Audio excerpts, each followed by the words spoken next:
In November 1960, future actress Sharon Tate stepped into prom night in Pasadena, all smiles and possibility, an ordinary teenage evening preserved forever, before Hollywood, before heartbreak, before history attached darker meaning to her name.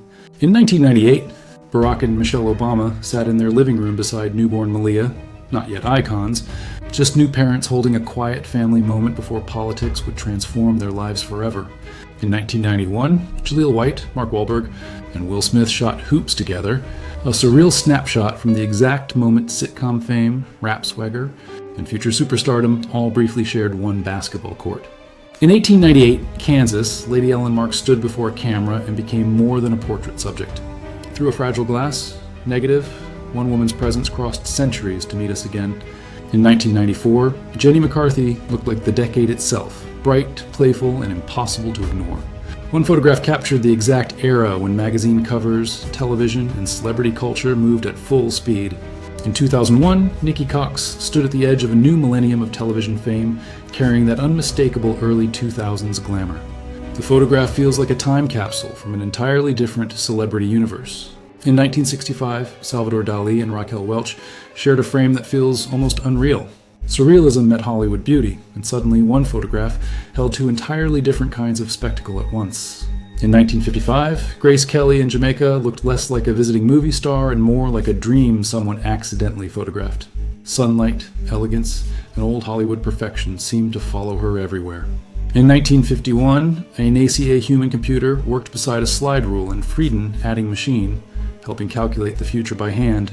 Before digital spaceflight, women like her quietly powered America's scientific ambitions.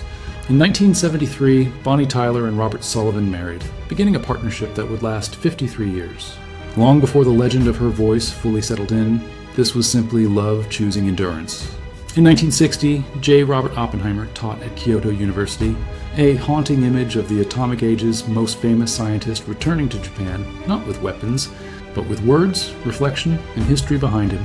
In 1971, Ronald McDonald stood outside McDonald's with a manager and his wife, turning fast food into performance. It's a strange, cheerful relic from the era when corporate mascots still felt wonderfully surreal. In 1978, Bonnie Tyler was photographed at home and along Princess Way in Swansea, looking both grounded and unmistakably famous. These images catch the voice behind the legend before nostalgia could soften her edge.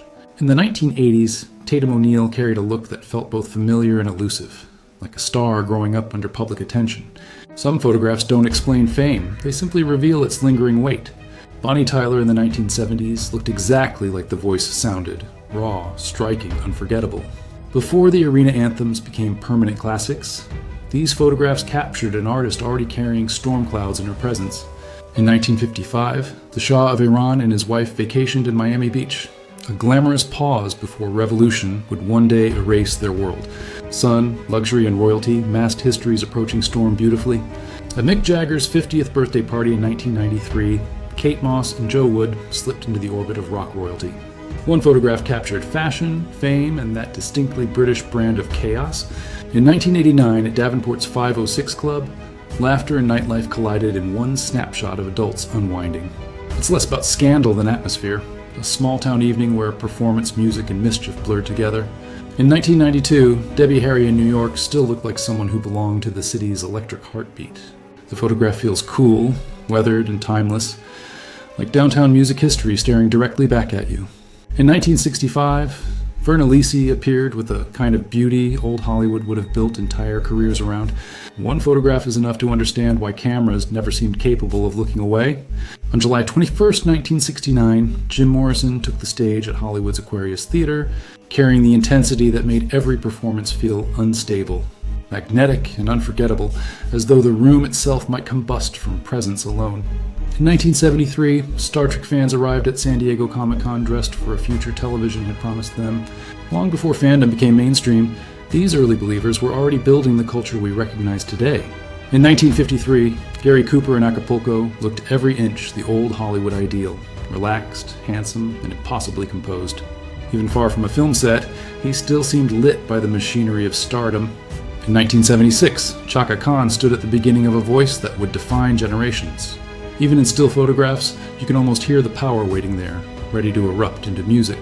In 1988, Honolulu, beachgoers stretched beneath the sun, turning the shoreline into a postcard of late-century leisure. It's one of those images where heat, color, and freedom feel almost physically present. In 1938, Crowley, Louisiana, the Dixie Bells posed for Theodore Fonville Winans, preserving a local moment with surprising grandeur. The photograph feels both intimate and theatrical, like small-town America stepping briefly onto a stage.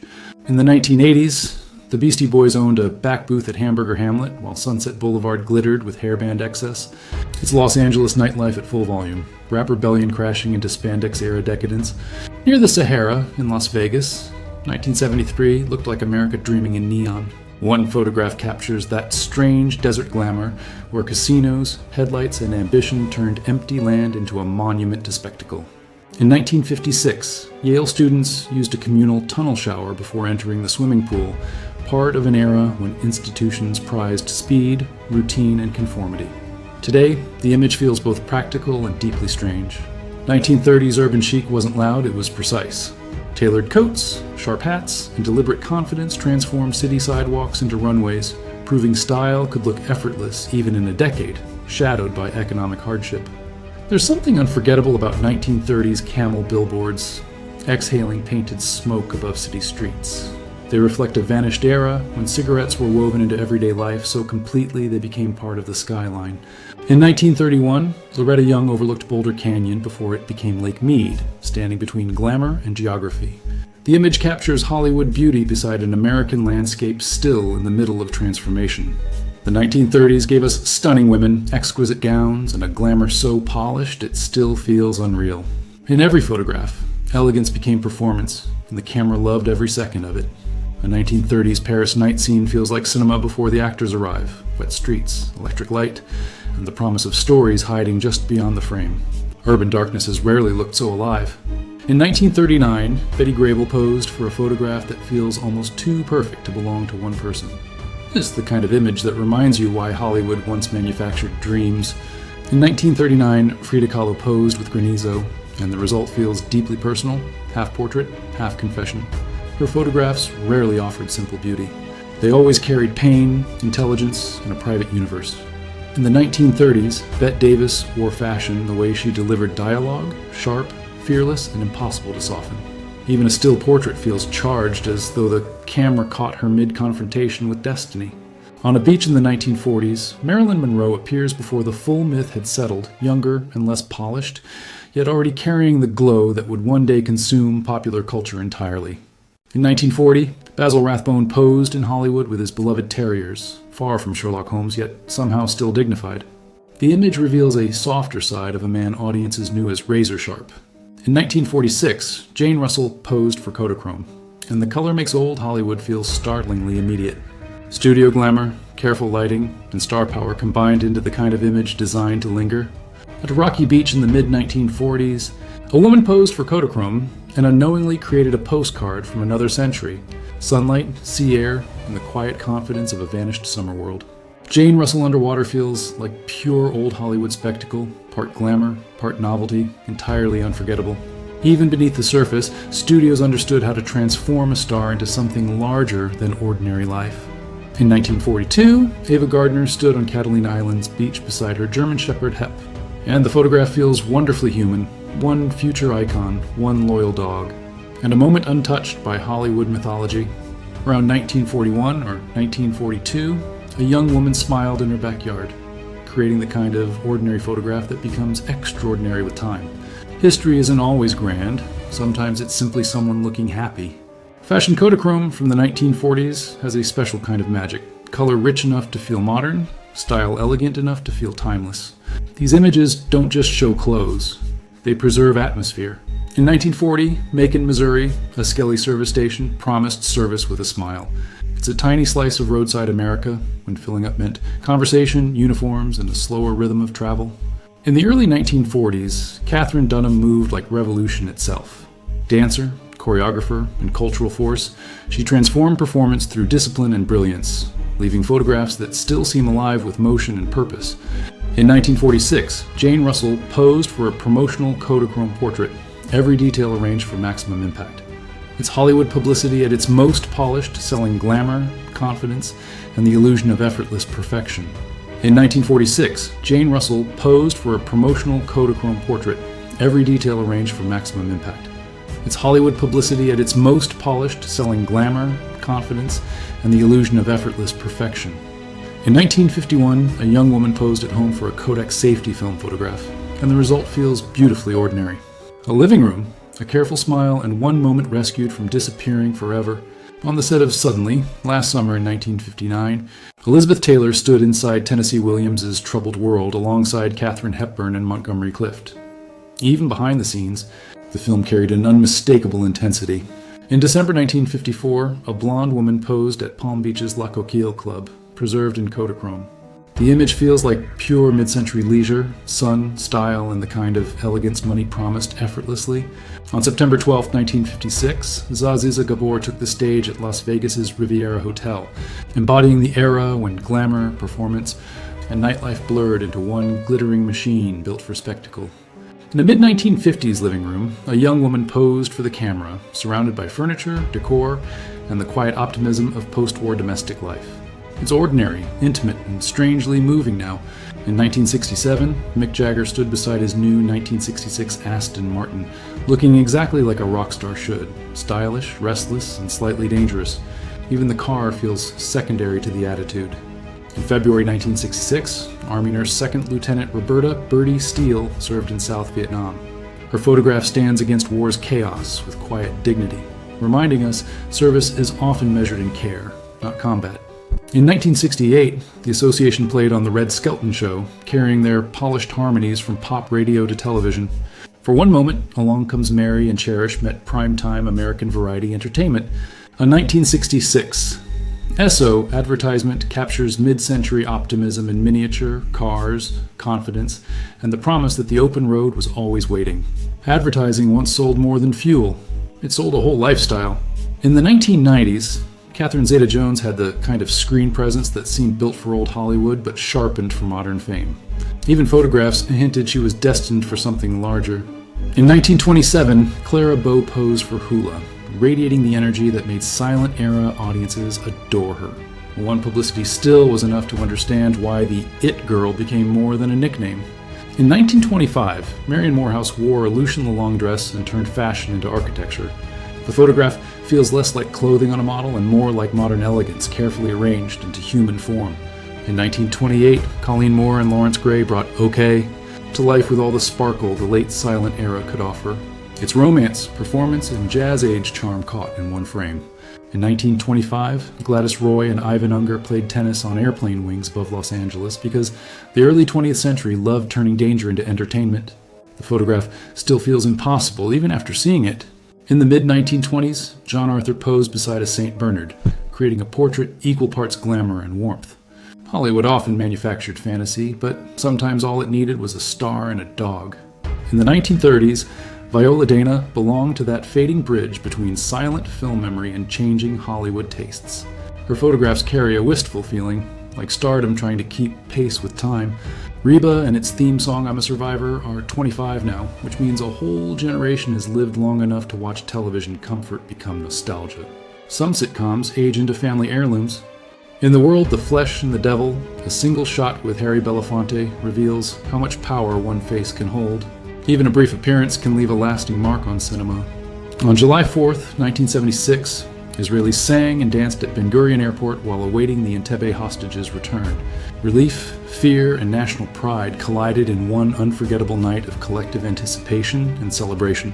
Adam West reportedly rode his Triumph motorcycle to the Batman set in 1966, a detail so perfect it almost sounds fictional. Somehow, the man behind television's caped crusader lived exactly as coolly. Born July 10th, 1938, Tura Satana became a cult icon through Faster Pussycat. Kill, kill! Fierce, magnetic, and physically fearless, she helped define exploitation cinema's wild energy long before mainstream audiences caught up. In 1964, Anne Margaret enjoyed her Norton Atlas 750 motorcycle, looking completely at home beside chrome and speed. The image reveals a star whose glamour never erased her appetite for movement, independence, and risk. A promotional image for No Blade of Grass carries the eerie calm of 1970s dystopian cinema, where environmental collapse and social breakdown weren't fantasy so much as warning signs dressed as entertainment. A black Hermes bag in 1956 wasn't just fashion, it was a statement about taste, status, and permanence. Some luxury objects survive because they outlast trends and become artifacts of aspiration itself. On July 10th, 1944, radio listeners met the man called X for the first time, entering a world of intrigue and espionage where suspense traveled invisibly through living rooms on the power of sound. On July 9th, 1933, Dick Orkin was born, a future voice actor, writer, and radio innovator whose work would later shape the sound of comedy and advertising in ways most audiences never noticed. In 1945, Pittsburgh, a dance group posed together for an AGFA safety film photograph, preserving not just performers but post-war joy itself. Their smiles feel like a small victory against everything the decade endured. In a 1940s beauty salon, a young woman studied herself in the mirror, caught between reflection and reinvention. It's a quiet photograph, yet it says everything about beauty, ritual, and modern self-presentation. In 1962, Diane Carroll was interviewed in her New York apartment, and the setting feels almost as important as the star herself. It's a glimpse of talent, elegance, and hard-earned presence. Paul Williams, David Ruffin, and Melvin Franklin of The Temptations joined Mary Wilson and Florence Ballard of The Supremes, and one photograph suddenly held the heartbeat of Motown's golden age together. In 1999's The Faculty, Jordana Brewster appeared at the exact crossroads of teen horror and millennium cool. The film became a late 90s time capsule, and she fit perfectly inside its alien paranoia. Nong Thi Xuan's story remains one of Vietnam's most unsettling political whispers. A woman linked to Ho Chi Minh, later lost under suspicious circumstances, as power and image-making closed over the truth. Freddie Mercury once told Mary Austin, "If things had been different, you would have been my wife." Long after fame, she remained his closest confidant and the keeper of one final private mystery. Jean-Marie Lauré spent decades claiming he was Adolf Hitler's son, a story built from wartime rumor, family testimony, and painful uncertainty. History, however, offered a colder answer when later testing rejected it. On March 19, 1945, German child soldiers were captured in Gießen by the U.S. 6th Armored Division. The photograph is haunting because it shows war at its most tragic, children wearing history's collapse. Born in 1971, General Butt Naked became one of Liberia's most infamous wartime figures before later recasting himself as a preacher. His story remains disturbing proof of how conflict can warp belief, identity, and childhood. Tobey Maguire reportedly won an estimated $36 million in underground Hollywood poker games, turning private tables into a second career. It's one of those celebrity stories that sounds fictional precisely because it isn't. In 1973, aboard Skylab 3, astronaut Jack R. Losma took a hot bath inside the orbital workshop. It's a wonderfully human image, space exploration reduced, briefly, to the universal comfort of warm water. In 2005, Anna Kournikova appeared in Sports Illustrated, by then less just an athlete than a global celebrity phenomenon. The image reflects that unusual crossover where sports, glamour, and fame became inseparable. In 1937, California, the children of Mexican migratory carrot pullers were photographed amid hardship and movement. The image carries quiet dignity, reminding us agricultural history was built not just by labor, but by families. In 2004, Joy Mala became famous after a remarkable tiger encounter in Kaziranga National Park. News of her passing feels poignant because some animals become more than creatures. They become legends people remember personally. On October 11, 1984, an exhausted controller at Omsk airport fell asleep. An Aeroflot Flight 3352 landed on an occupied runway. The disaster became one of aviation history's deadliest preventable tragedies. Between June and September 1916, HMS Malaya sat in dry dock at Invergordon after Jutland, her stern and 4 screws exposed. It's a rare mechanical portrait of warships between battle and repair. Syrian archaeologist Khaled al-Assad devoted his life to Palmyra, then refused to betray its hidden treasures under extremist pressure. He was killed, but his name endures as a symbol of cultural courage. On her 96th birthday in Elkhart, Indiana, Nancy Aurand sat proudly on her husband's 1941 Indian motorcycle. It's a family photograph about more than age. It's about love, memory, and a lifetime on 2 wheels. Before television nostalgia froze her forever, Donna Douglas gave the world Ellie Mae Clampett, warm, charming, and unforgettable. One photograph of her still carries the strange magic of sitcom innocence and American comfort.